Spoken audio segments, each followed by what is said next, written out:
For prison inmates at a time the state of California is looking at cutting billions of dollars in spending from schools and children's programs, lawmakers found themselves forced today to approve an expensive plan to upgrade the health care of prison inmates. This is all the result of an inmate lawsuit. More now from KCRA 3 political reporter Kevin Riggs.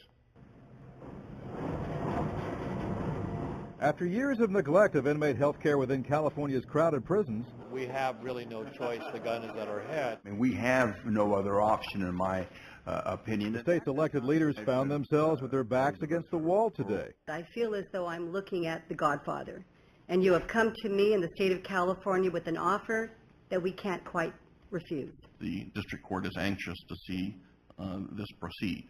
Clark Kelso, representing the federal courts, is the enforcer in this case of a judge's order to build 7 new health care facilities to treat prisoners. What the state faces is a federal court's overriding power, simply in this case to order that construction commence.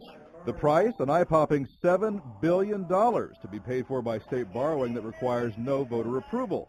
This at a time when the governor is proposing deep cuts in education and health care.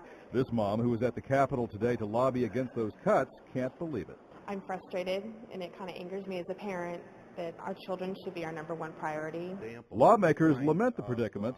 In many ways, we're ending up with a pretty gold-plated health care system for prisoners. I think it is a very sad day when we're spending more on health care for people who are incarcerated than we're going to be spending for children.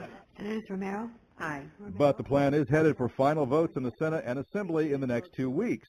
And the court's view is lawmakers and the governor have only themselves to blame. And it's come at a price, a very serious price. At the state capitol, Kevin Riggs, KCRA 3 reports.